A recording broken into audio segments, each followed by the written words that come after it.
Bibles to the Gospel of Matthew in chapter 7. We'll be continuing what will be our third step through the Sermon on the Mount.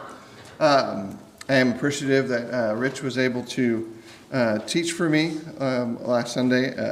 Did a very good job. Let's go ahead now, though, and bow together in prayer. And then after that prayer, we'll begin our look at the text in earnest. Heavenly Father, we thank you this morning for the strength that is found in your word. We thank you for the blessings that are afforded to us in Christ. Help us as disciples to listen to the Gospel's account of the Sermon on the Mount with open hearts this morning.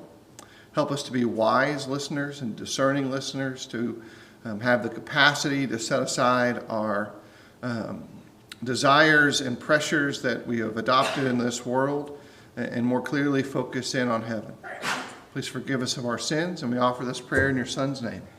Amen. All right, so we are in Matthew and in chapter 7 today. There's about 29 verses in the text. Which is about 6 minutes of reading time. And I wanted to bring that up, that a lot of times in Bible classes, the teachers will give you homework of some kind or another, maybe a workbook, like we have a workbook for this class that you can use digitally, or you can get a print copy of it. But the most important thing that you can always do in getting ready to study the Bible is read the Bible. It's not that complicated. All the extra stuff that's around it is super awesome. I love all the geography, the history, the culture. But the number one thing you can do to get ready for any of the classes that we have here at Eastside, that I teach, that the others teach, is to simply open up your Bible and read the section of text. Read it carefully. Read it slowly. That kind of what they call close reading helps you see things that you didn't see before. It helps you put pieces together. Close reading is just really simply carefully reading each word. Most of us have certain things in life that we have committed to memory. I can ask a lot of the guys right here to tell me how you figure out how to loosen or tighten a screw or a nut. What is the official statement to know which direction the screw turns? Righty-tighty, lefty-loosey. Is that 100% true? No, there's always something, right? And if you want to know, you get mad at it right after. So there are a certain number of things that, for reasons about the way in which they're built, the design involved, nested screws, some things have to do with the system that's underneath it functions a certain way, and the screw has to turn the opposite of our familiar direction, that either you have to look at it, well, that's just talking about look at the threads, see the design there, you can tell which way they go, or read the manual, but you can't look at the screw once it's in the hole like it's done. The manual tells you, or suffering tells you. You're splitting the head off, and then you got to get the easy out. Right, you get the easy out. We all know what happens when we don't do the steps, right? And they generally make screws a softer material than the thing they're screwing into, so you can work around that, generally. Not always, especially if you replace them with a superior grade bolt because of your mistake. Easy out's not always easy. Yeah, easy out's a misnomer. You can also just weld something on the tip of it and do it the right way the second time. Here's the thing, though. We all look at that and go, yeah, of course, we know that. We've committed to memory the idea that your screws, your nuts, they function a certain way. We've also committed to memory things that we think the Bible says a certain way. And very often, we've skipped a few steps in our head. We've forgotten a few key words.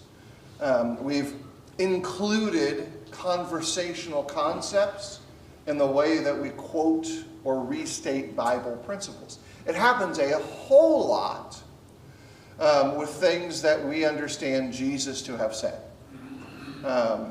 For a couple of reasons. One, sometimes we're not very careful readers. That's why I kind of, every once in a while, remind us to be careful readers.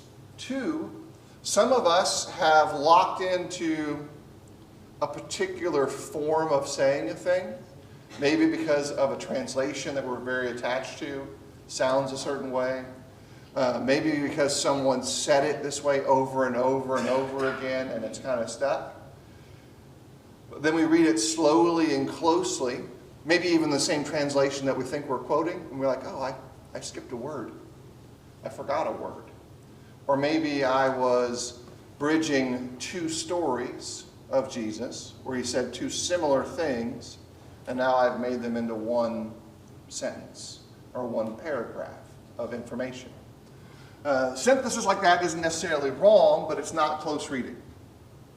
It's not saying in Matthew chapter 6, in Matthew chapter 7, Matthew recorded Jesus as saying this.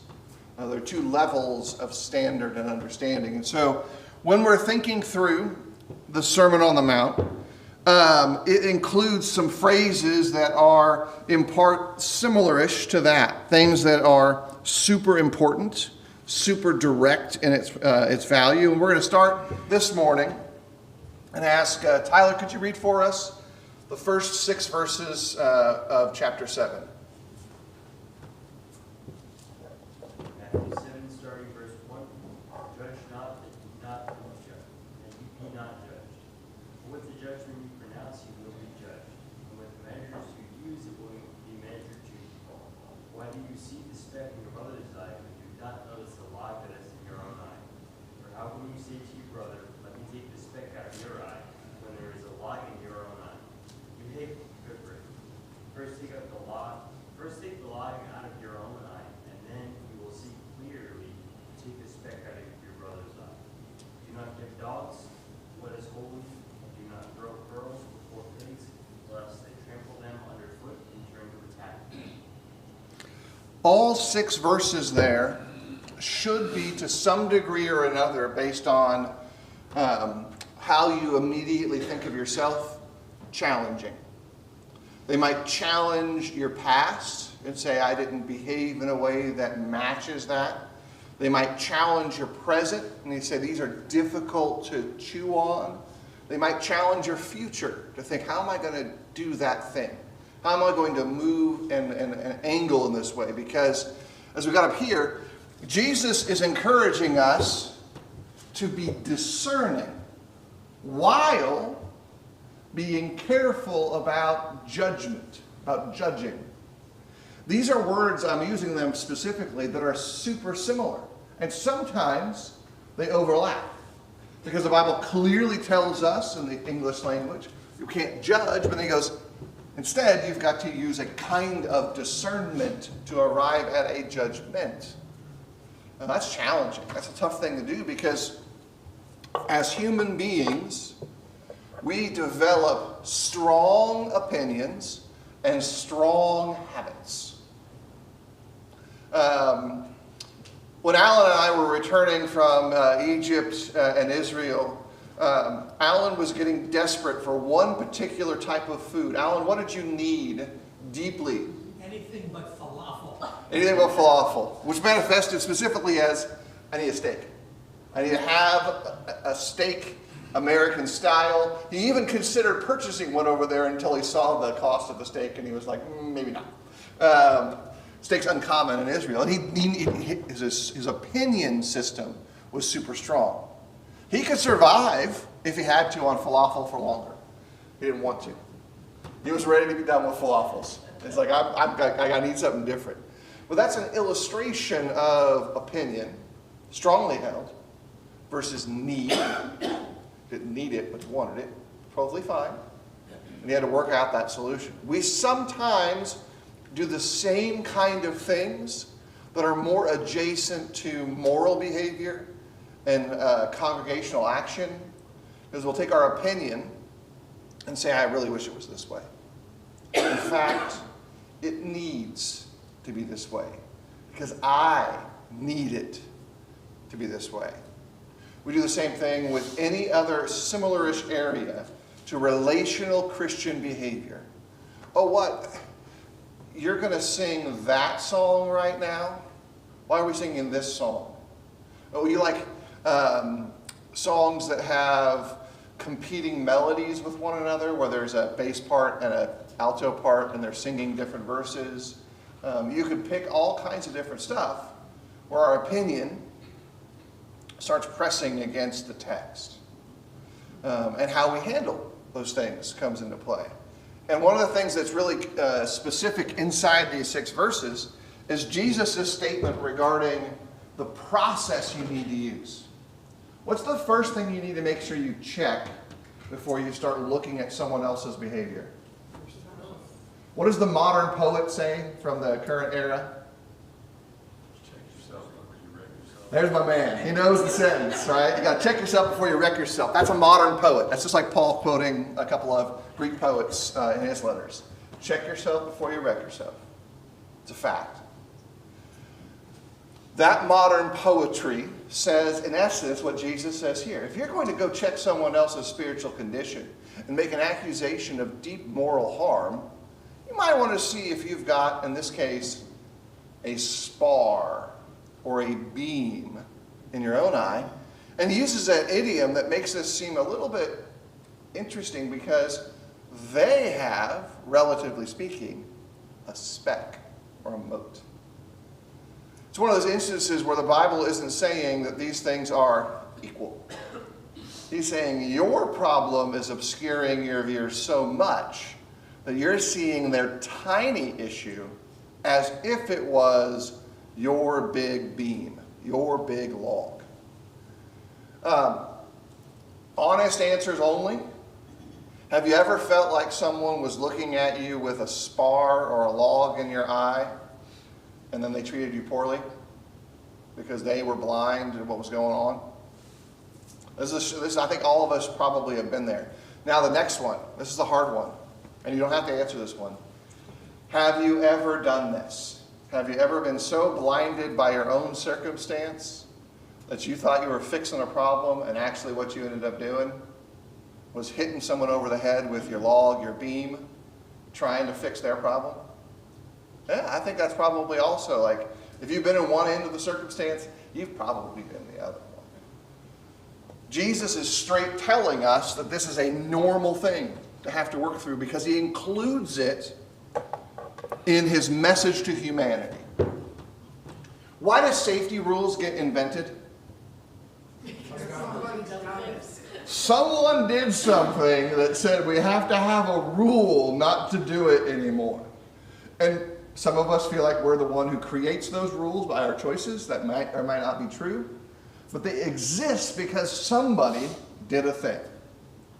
Where the rest of us might go, why would you do that? Well, I don't know, I just felt like this is the thing I need to do next, and now I've lost my hand in the incinerator. Like I made these choices. These are things that humans who are kingdom focused need to know because these are things that humans do with enough regularity that we got a rule. And it's the kind of wording that's very similar to parts of the old law, but not the same. Similar but not the same. That's an important thing to catch. So this is not just a restatement of old law truths, but it is certainly given in a way that's similar to that, because Jesus is speaking from the mountain to humanity. Les, did you have something? Okay. He then also has this closing comment at verse 6.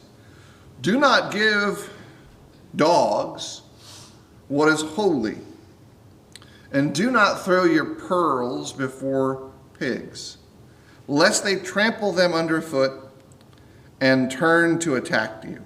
So as the statement goes forward from a big introduction to the chapter, judge not that you not be judged, to the standard of judgment, verse 2, to the methodology of your judgment, discernment, to this powerful statement, you hypocrite, you play actor, you're acting like you're righteous, but you're not, and you know it.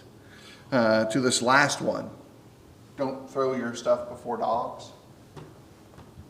Do you think of other people with that directness at times?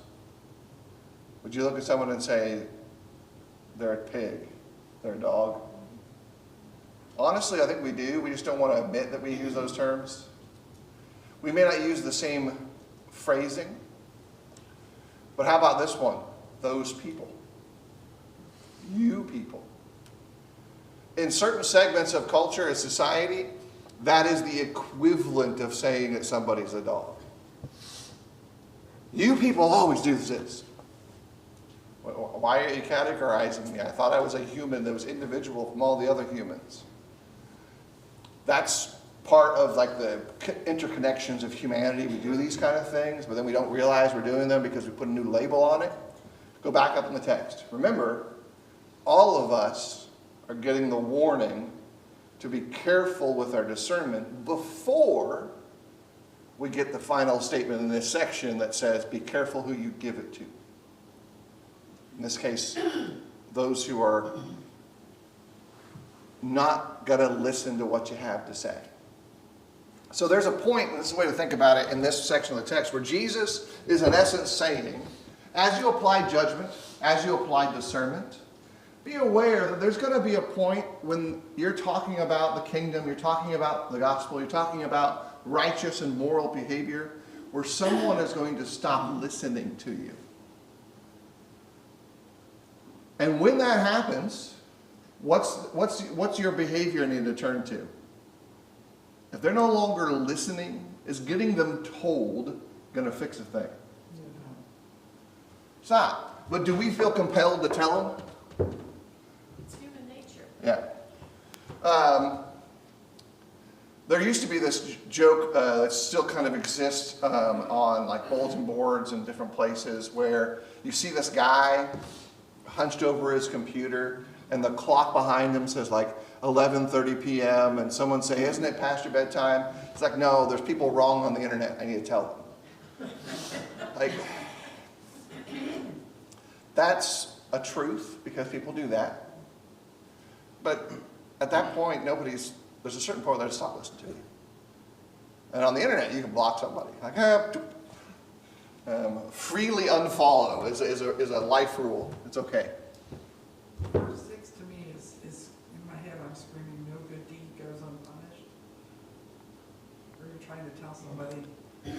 And there's a part of that, but also in context for Israel, and most of the people listening to Jesus preach right here are aware of Jewish law, even if they aren't all Jewish. These two critters are unclean by the standard of the law. And so the imaging, aside from the pain of the obvious thing of being called a dog or a pig, is these are people who are not interested in holy things. They don't want it. And it's a pretty quick process. You could kind of tell if someone is not interested in holy living.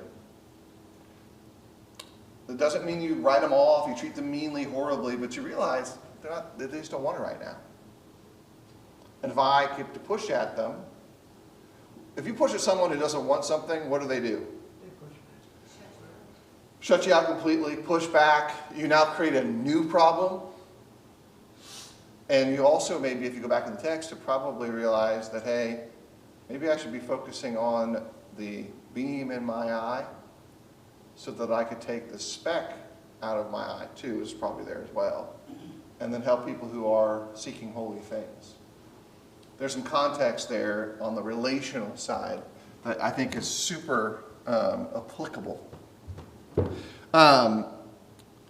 Verse 1 forbids the judgmental eye. Not making judgments, but judgmental look at things. Verse 6 forbids us from being naive when we see things. A naive eye that says, well, clearly everyone's going to want this, and I can just kind of keep offering and offering over. Both of them basically say, you need to learn as a disciple to have some discernment of how you act, and how you think, and how you move. Not every problem is the same problem. Every solution is the same solve. And some things you just have to work through carefully. I think in the way in which we kind of make applications is an opportunity for us to work through this. couple things to think about. The last time you caught somebody, and they caught their fault particularly, does your mind go to their speck, the problem they're in, or did you at least pause to reconsider your own failure? That will change how you approach to someone, right? If you go with humility or arrogance, outcomes almost guaranteed be different at every corner of it. Inside the home, outside the home, in the congregation, outside the congregation, in all your relationships, 100% you're going to have those kind of conflicts. The second layer of this question set here is to think deeply about how we go from judge not to discernment. How we go from my opinion to this is God's will. And you got to figure that out through maturity too. Carefully working out, because there's some subjects that God does give us liberty on.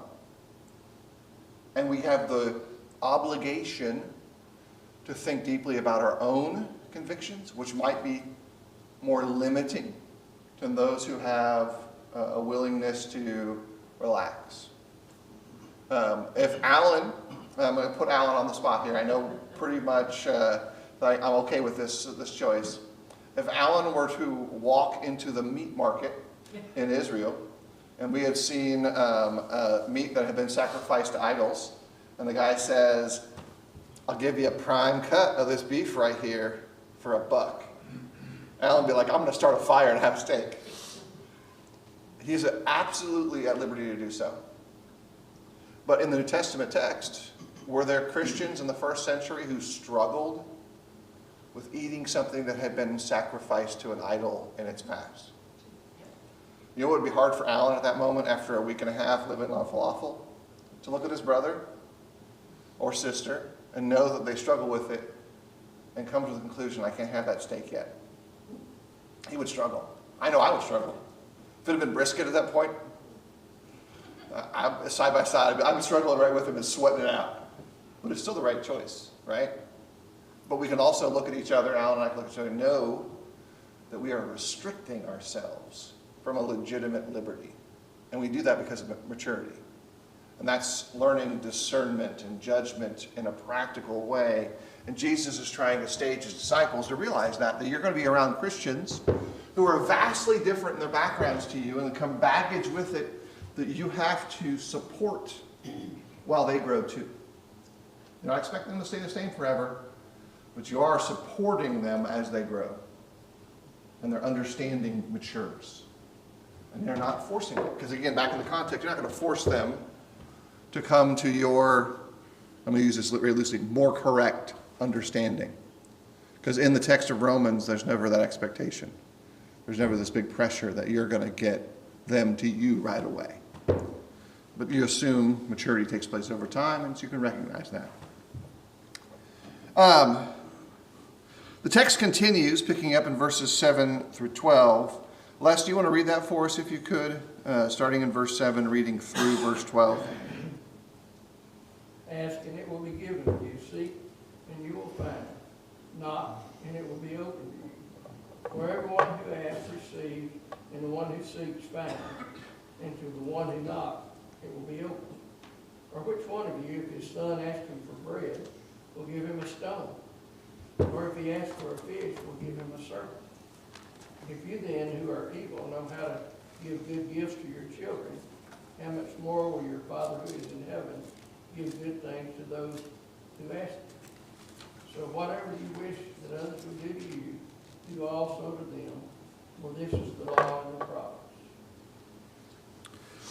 That last phrase then is a repetition to a degree of an earlier passage. Jesus has said a few things similar to that law and the prophets idiom. But I want you to back up for a second. And did you catch in verse 11? Jesus is preaching to an audience and he says, if you then who are evil. When I was reading this morning, ready for class, I have always known that statement is there. Like it's aware in my head. But I was trying to think about it from if I was listening to Jesus preach and how I would feel if the speaker looked at me and said, of you who are evil, And what will my brain do with just that part of the clause? You would shut off. That's going to be a hard saying. Remember, Jesus is referred to colloquially and often inside the text as a teacher. Rabbi is a teacher. My friend Dan King Sr. up in Tennessee wrote a book a few years back called Jesus the Master Teacher. That's a hard statement that he gives to the broad audience.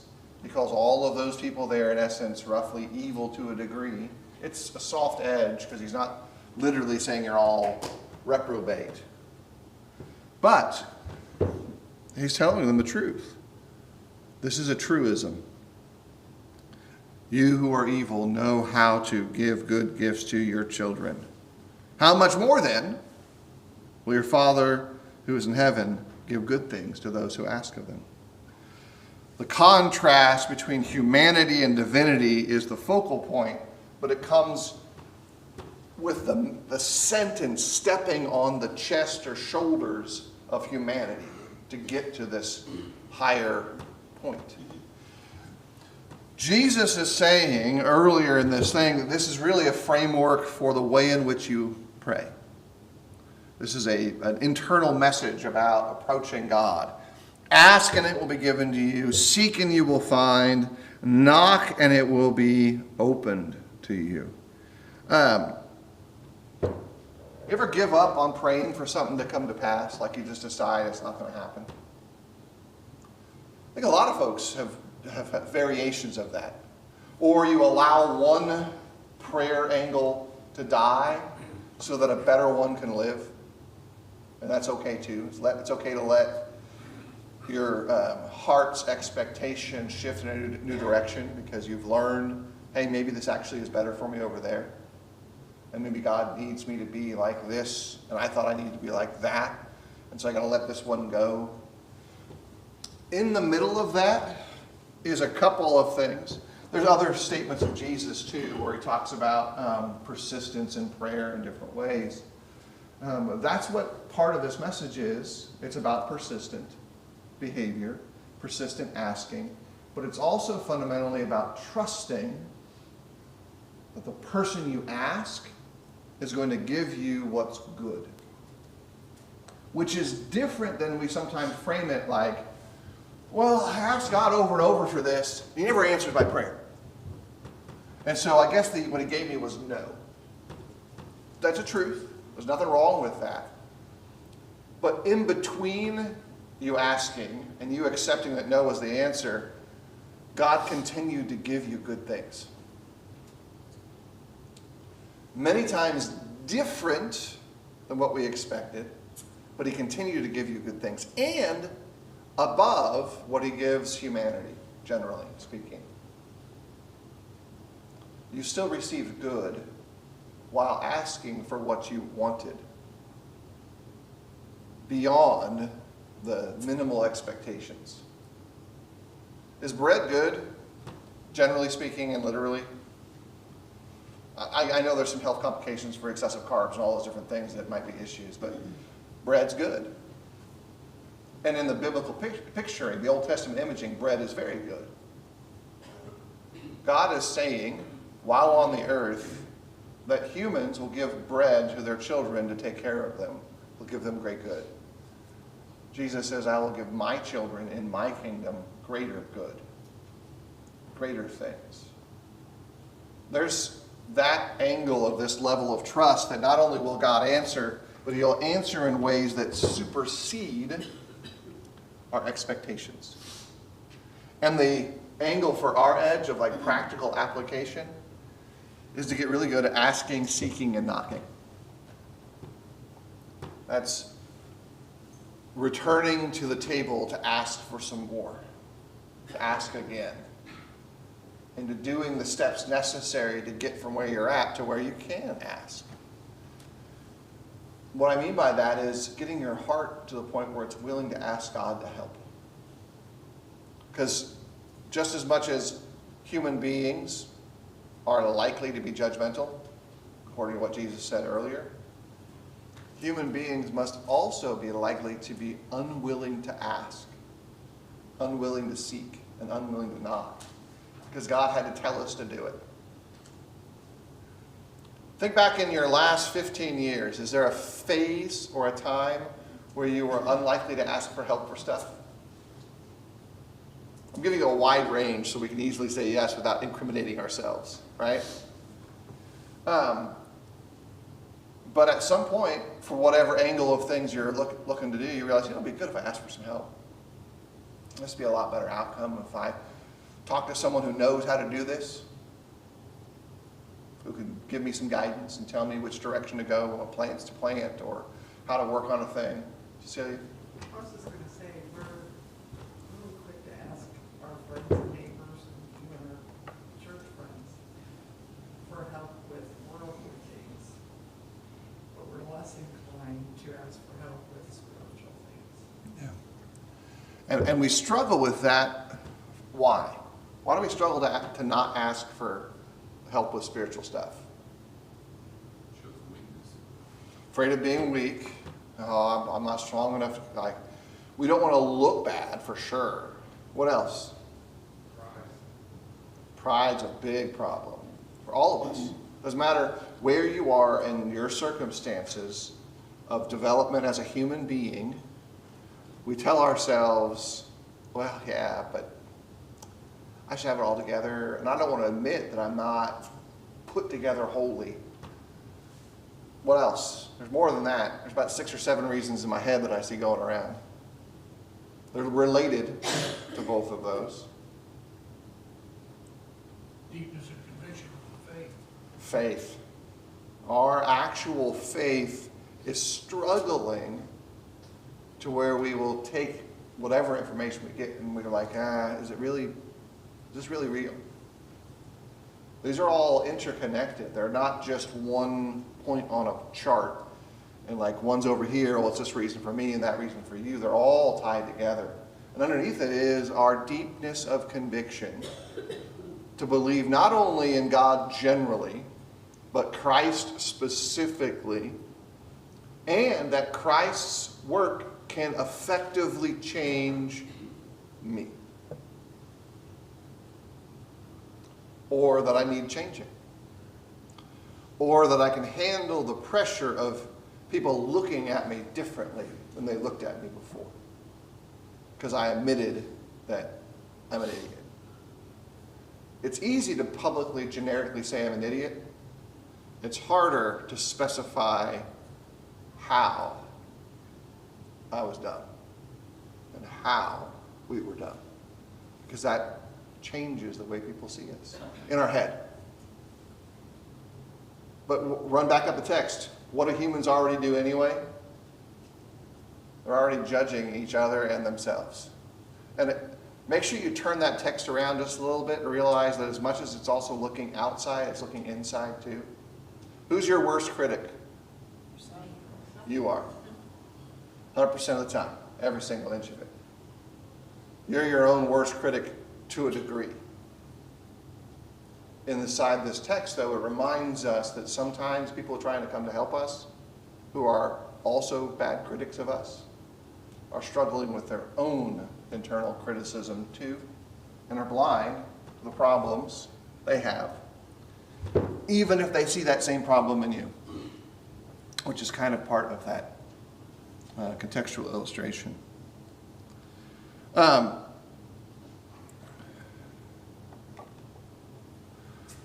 The last application corner of this is also pointing out, like I said, a couple different ways, that God is not reluctant to help. He is not stingy. He's no Scrooge with his goodness. He wants to give it freely, wholly, and openly. It's only really limited by our willingness to ask. And that then hinges on all these little edges and components. Let's go ahead and scoot forward. And there's a section of dyads, of doubles, in this last part of the text that really kind of narrow down to 2 ways, but one individual choice, because Jesus is going to use 4 pictures in these last few imaging, if you will. Narrow gate. He's going to use an image of false prophets who look like sheep, but on the inside they're wolves. Then he has two claims. Those who are claiming, Lord, Lord. He says, not everyone who says that is going to enter heaven, but the one who does the will. And the fourth image he uses of dyads, of doubles, is the builders. Everyone who hears these words of mine and does them, versus the one who listens but doesn't obey. By the way, this is also a great point to note that if you want a very good commentary on the Gospel of Matthew, in particular the Sermon on the Mount, go back and read James. The letter of James is sympathetic to the Gospel of Matthew, and in particular the Sermon on the Mount, because you'll notice James restates a lot of this angled toward the audience that he's writing to at the time. So they're great parallel books. So if you're reading Matthew, read some James on the side as like an appetizer or dessert, either direction of it's just fine. The sermon doesn't end like some sermons do, like mine do sometimes, where we kind of summarize key points. This big Sermon on the Mount ends with a fork. He gives all this information, the Beatitudes, some moral implications, some you've heard it said, even our earlier parts of Matthew 7, where it's direct behavior choices. And he ends it with what is more akin to the invitation, if you will.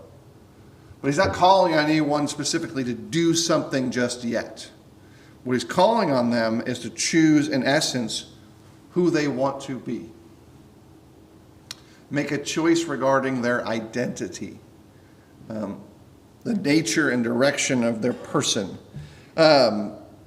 Jesus will make some great, powerful, similar statements in places like the Gospel of John 14 and John 10.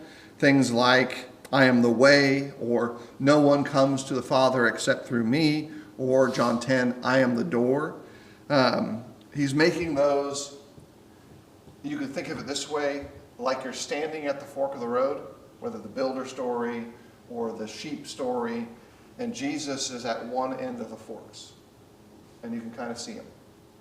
And you're going to choose. Do I want to go towards Christ or back to the world? Do I want to go towards Christ or down into the ditch? Do I want to go towards Christ or try to build my life on something that has no real foundation? And all it takes is one storm and everything's a mess again. That's really what the Sermon on the Mount's invitation, if you will, can be thought of as this. Where are you going to go? Who are you going to be?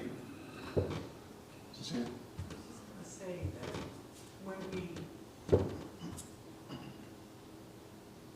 being a Christian is easy, doing the things, reading what needs to be done is easy. It's the change that we have to make in ourselves that is hard. Doing what Christ said is easy, but actually applying that into our lives to make a change. Like you said, we're grounded in habits, lifelong habits that are very, in ways of thinking that are really, really hard to change, and that's what's difficult for most people. That's, I think, sometimes why they choose the way they've been going, because it's harder to make the change in yourself. Well, you think about it this way. Inside this section of Matthew, it's easy to listen to what Jesus said and then go, hey, that's really good. You can listen and agree. You can even listen, agree, and teach it. This is what Jesus said. I agree with what Jesus said. And I can tell you what Jesus said. But, and this is right in the text, it's hard to go from listen, agree, teach, and like James says, be an effectual doer, to do the thing. And it's not just the others, Because inside this message, it's us. We're the others. And we're the ones who have to become the people who do. Not the people who teach, people who do. Those who act. And the actions, the behaviors that Jesus is talking about are feelings, morals, behaviors, choices.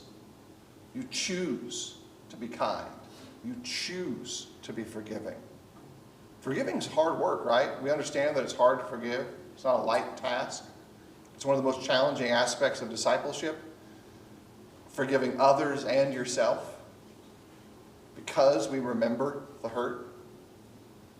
You ever woke up in the middle of the night because you're upset because of something that was done to you or you did to someone in the past? Did you choose to think about it when you were sleeping? No. If you could undo that part of your human experience, you might. Don't recommend it because you kind of need that part of your conscience to function properly. But even if you've reconciled and forgiveness has been extended and accepted on both directions, guess what? You're probably still going to suffer a little bit because you're going to remember the pain you received or the pain you caused. Because forgiveness is hard. It's hard to go from hearing, agreeing, teaching, to doing. And the clock also says that I have 38 seconds of time left, and so we've got to stay focused up. Some things to think about as we're kind of closing off this part of the text. From the mountain, Jesus has dictated what we can roughly consider the opening stanzas of the law concerning the kingdom. This is, again, not Deuteronomy, it's not Leviticus, it's not the old law, but he has announced boldly a rebellious change against how humanity functions. Because the gospel of the kingdom isn't counter-Israel message. It's not counter-old law message. It is an open invitation for all humanity to rebel against the worldly systems around us.